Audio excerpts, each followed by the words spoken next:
¿Has votado en las últimas elecciones?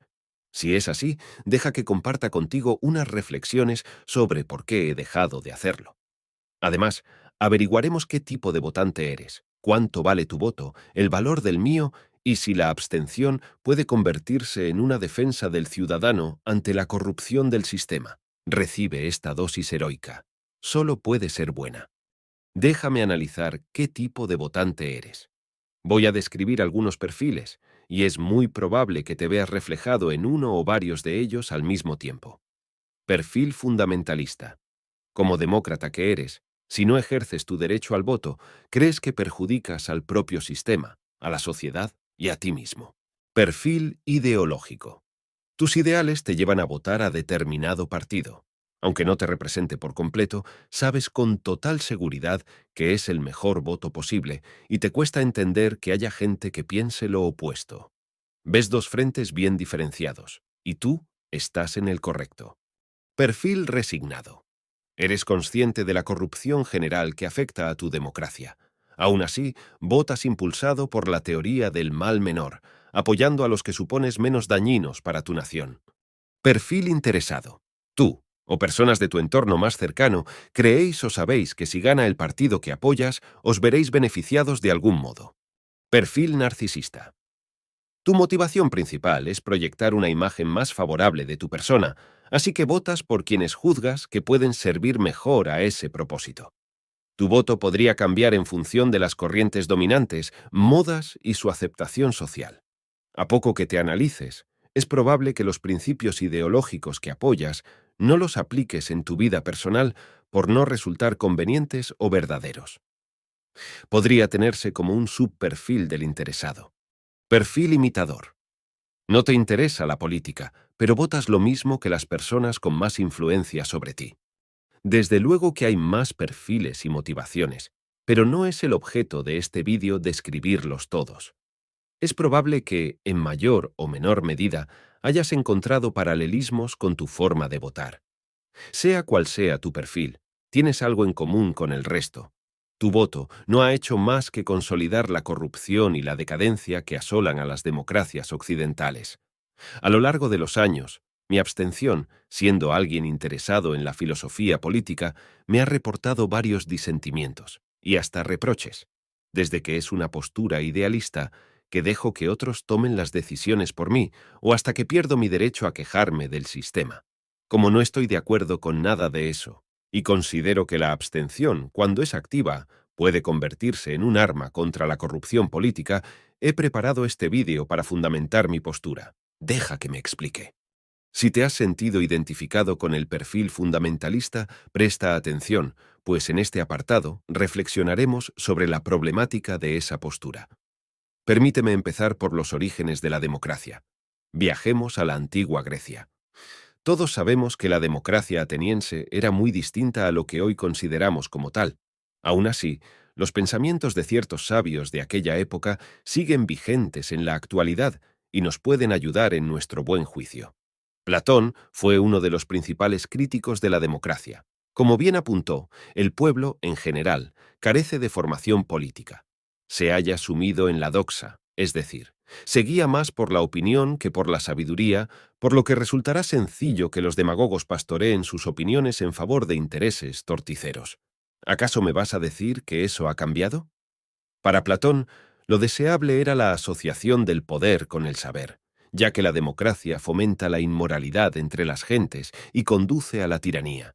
Y no son de extrañar tales aseveraciones teniendo en cuenta los tiempos que le tocó vivir. Difícilmente podía olvidar que la democracia ateniense había sentenciado a muerte a Sócrates, su maestro, acusado de impiedad y de corromper a los jóvenes. Así, en el Protágoras, Platón da voz a Sócrates, quien con ironía ataca, entre otras cosas, al criterio de las mayorías. En efecto, yo opino, al igual que todos los demás helenos, que los atenienses son sabios. Y observo, cuando nos reunimos en asamblea, que si la ciudad necesita levantar un edificio, llama a los arquitectos para que aconsejen sobre la construcción a realizar. Si de construcciones navales se trata, llaman a los armadores. Pero si hay que deliberar sobre la administración de la ciudad, Se escucha por igual el consejo de todo aquel que toma la palabra, ya sea carpintero, herrero o zapatero, comerciante o patrón de barco, rico o pobre, noble o vulgar. Y nadie le reprocha, como en el caso anterior, que se ponga a dar consejos sin conocimientos y sin haber tenido maestro. Podemos tener todo el derecho del mundo a votar, pero el voto solo es libre si está fundado. Cuando se halla cautivo, preso de manipulaciones, adherido a ideologías, guiado por la ignorancia y las bajas pasiones, no podremos dar por infalible el criterio de las mayorías, pues nada garantiza que éste vaya a elegir lo justo y deseable para la sociedad. En este sentido apuntó Aristóteles con buen tino. En general, las democracias encuentran su salvación en lo numeroso de su población. El derecho del número reemplaza entonces al derecho del mérito. Para el estagirita, la democracia es una más entre las formas posibles para organizar la sociedad política. Al igual que ocurre con las otras, no cabe decir que es la mejor ni la peor, pues todas ellas se dicen de muchas maneras. Será su desarrollo, recto o torcido, el que podrá determinar tales valoraciones. Tu perfil fundamentalista, si es que lo tienes, cubre un velo sobre lo evidente. Te convierte en el mayor de los ciegos, en aquel que no quiere ver. Tu percepción de la democracia como el sistema de organización definitivo, acabado, final, cuyo valor intrínseco promueve el desarrollo del ser humano, choca completamente con la realidad.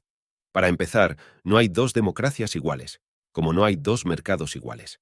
Que estas democracias representativas casen bien con el sistema capitalista y que nos hayan traído prosperidad no quiere decir que sean incorruptibles. No te confundas. Esto no es el fin de la historia de Fukuyama. Tu fundamentalismo democrático, estratégicamente alimentado por las élites políticas, mediáticas y económicas, te ha llevado a sacralizar este sistema, sus rituales y su contenido ideológico, financiado y propagado por todos los agentes que se aprovechan de un ciudadano cada vez más manso y manipulado. Mientras promulgan sus dogmas de fe, estas élites hacen lo contrario de lo que dicen. Se presentan como antiimperialistas y pacifistas, pero avanzan hacia un gobierno mundial y generan guerras allá donde interesa. Promulgan la tolerancia y el buenismo, pero practican técnicas de división social y desmoralización del individuo.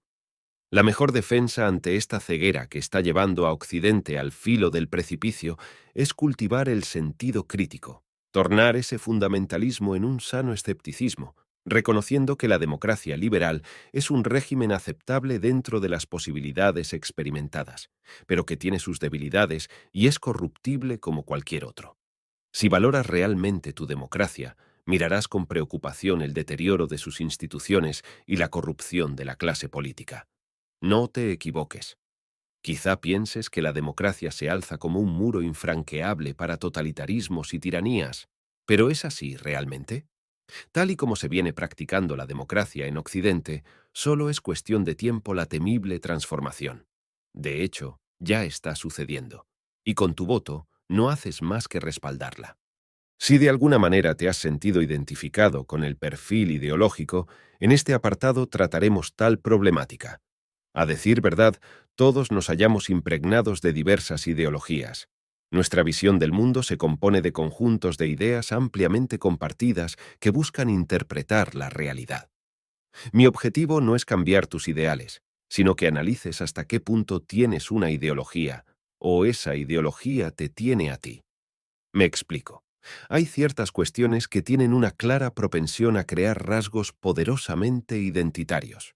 Por ejemplo, la religión, la nacionalidad, el sexo, el deporte y, por supuesto, la política son asuntos en los que fácilmente encontraremos comportamientos paralelos, pues se sustentan básicamente en lo mismo.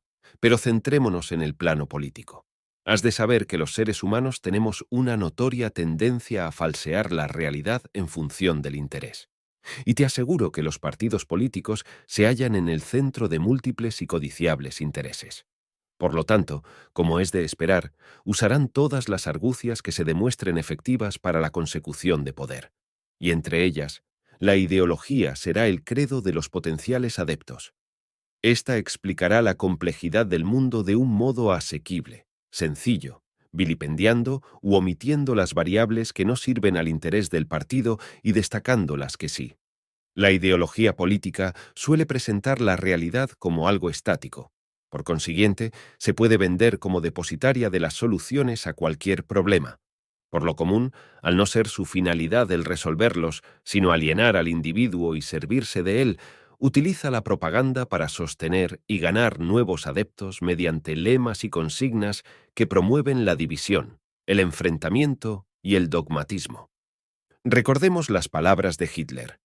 La función de la propaganda no es hacer un estudio objetivo de la verdad y luego exponerla ante las masas con imparcialidad académica.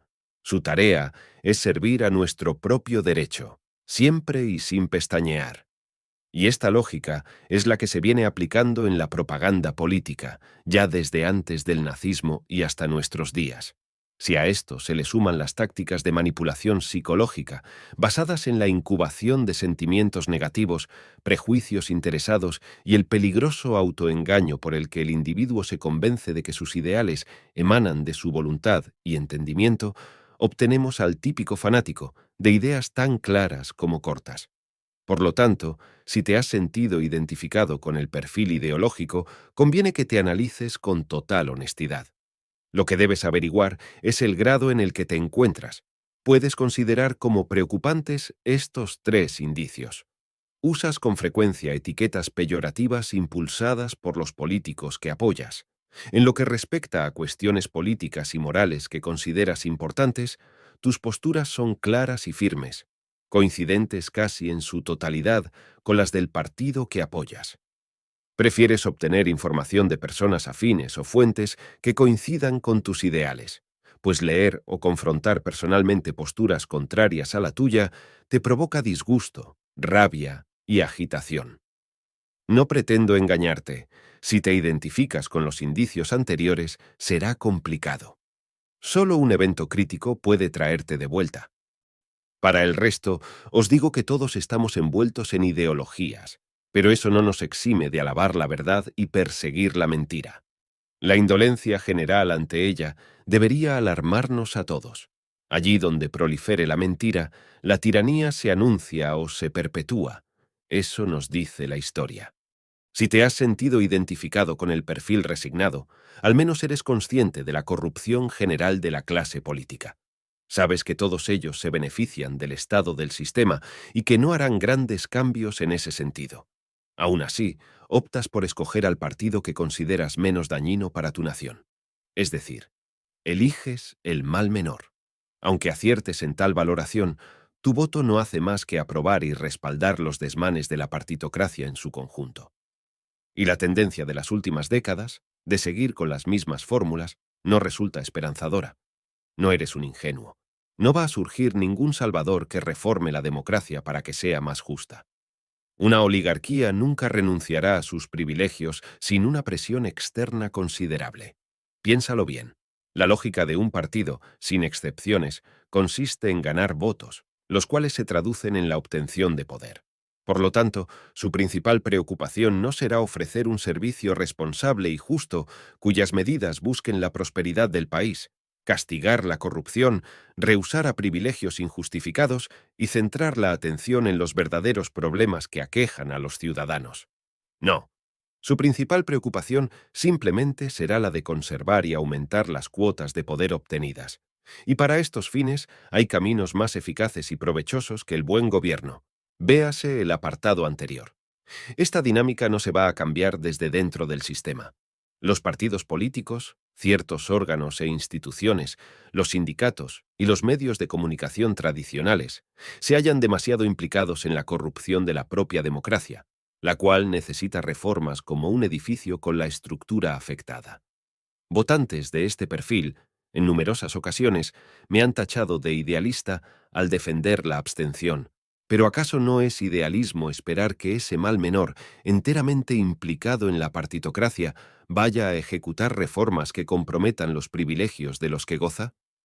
En mi opinión, votar al mal menor significa adoptar ese peligroso conformismo que más que con votar a favor de unos, se contenta con votar en contra de otros. Y mientras tanto, la degeneración avanza, pero las señales inequívocas del futuro colapso son ignoradas por la propia ciudadanía. ¿Cuánto vale tu voto? Parece una pregunta compleja que se puede abordar de diferentes maneras, y ciertamente lo es. Pero te voy a responder con claridad, basado en lo que he desarrollado hasta ahora. El valor de tu voto, en buena medida, lo decides tú. No pretendo ofenderte y ponerte a la defensiva, pero si has votado en las últimas elecciones, poco valor le das. Obviando los perfiles interesados que saquen algún provecho objetivo, el resto de ciudadanos, en su gran mayoría, ofrecen su voto simplemente para apoyar a unos frente a otros.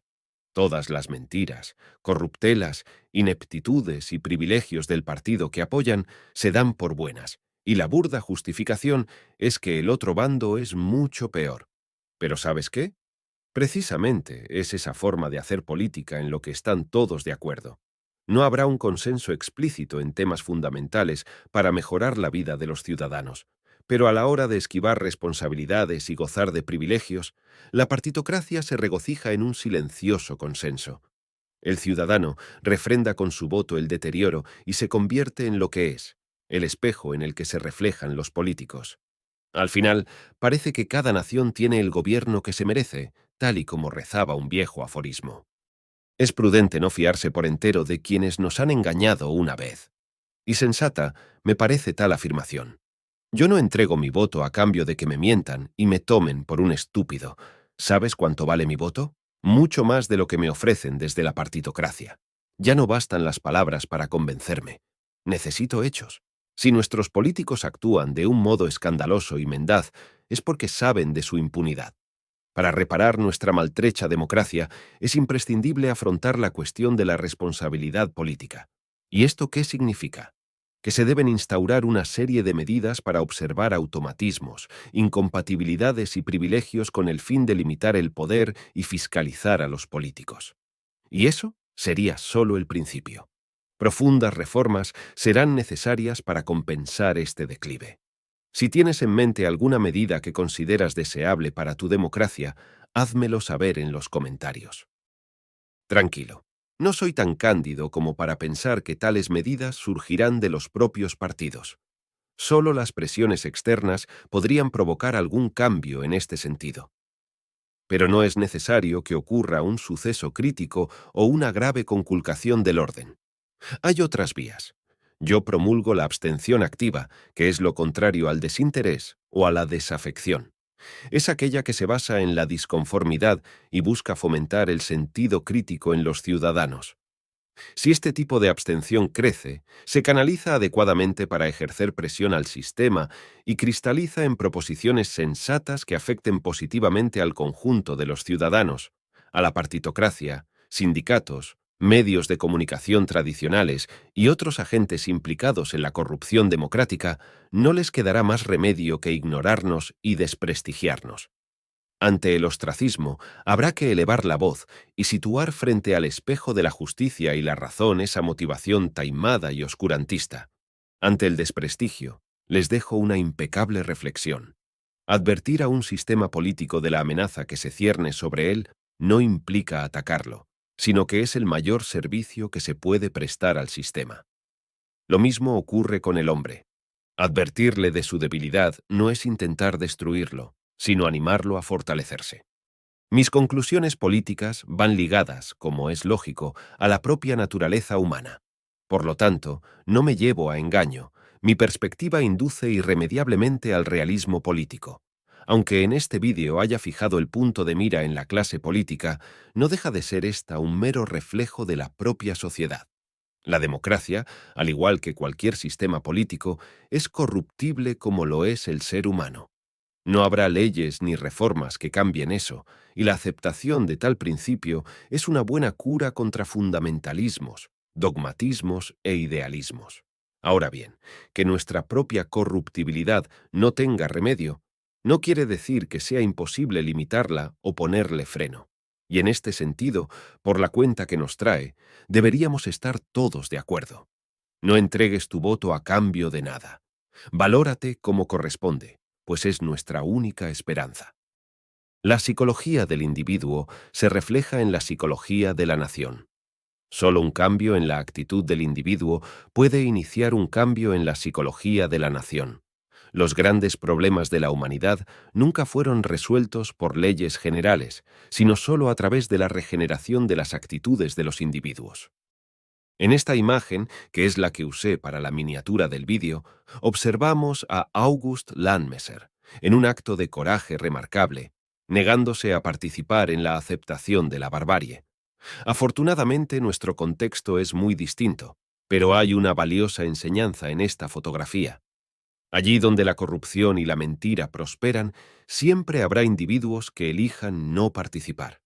Ojalá tú seas uno de ellos.